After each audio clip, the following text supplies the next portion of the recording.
Before we get started here, I'd just like to say thank you so much to everybody who's been watching this series and supporting it. Seeing everybody be active in trying to theory craft and hunt down lore, it's inspiring. It really is. It's so cool to see you guys so active in the series, and it makes me really happy. So thank you for all the support, for enjoying the series, for watching. Let's get down to the last episode.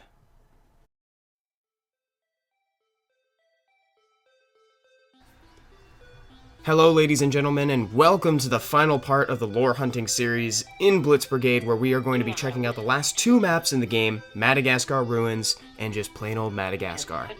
There isn't too much going on in the middle of Madagascar Ruins. However, if you look off to the side, beyond where we're allowed to go, you'll notice the abundance of radio towers. Both sides have a headquarters where they're listening in for signals, waiting for something to give them a boon in the war, something so that they can get ahead.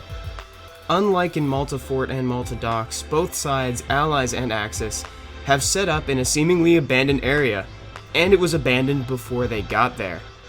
Whereas in the other ones, it seems as though everyone's been forced out due to high military activity, this one, people have had time to leave. All of the houses are completely cleared out with torn rugs littering the ground, no signs of human life besides the Allies and Axis.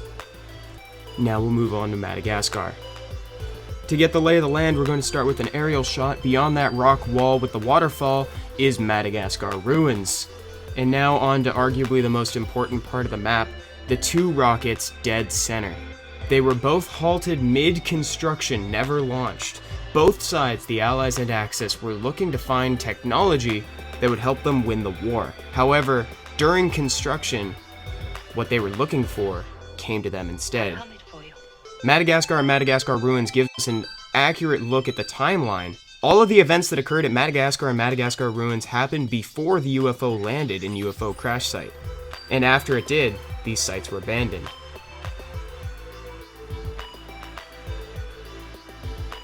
Next, I'm sure you've all seen these airplanes that have both crashed down in Madagascar, although neither of them are just straight from Malta. They're both military supply crafts. And thank you to multiple people who let me know about the dead bodies strung up by their parachutes. Here we see the first person to bail out of the crashed airplane. On the bridge we can see the second. And finally we see the last person to bail out, the pilot. However, his parachute is empty, so that leads us to believe that he was actually able to get away. And now, just as a closer look at the timeline, the building structure for both Madagascar and Ruins are both the same, on both sides, the Allies and Axis. And we see here a wheat field that's been abandoned. Weeds have sprung up in the place of crops. And finally, I found one more cemetery location with FLWRZ written on the tombstone.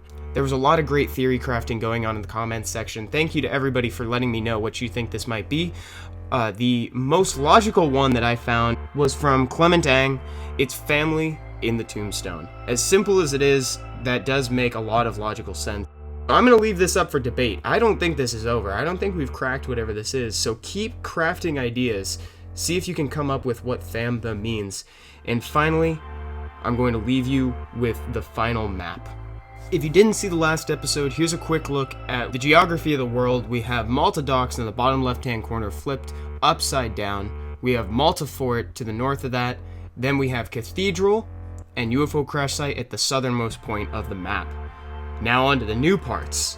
We have Madagascar to the south and Madagascar Ruins just to the north beyond the rock wall that we saw from the aerial view.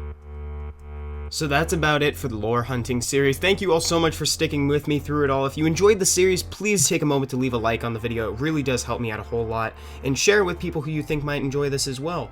This is the end of the lore hunting series. However, I am going to do one more video where I just straight up explain the lore in one video. So thank you again for watching, and I will talk to you all later. Bye-bye.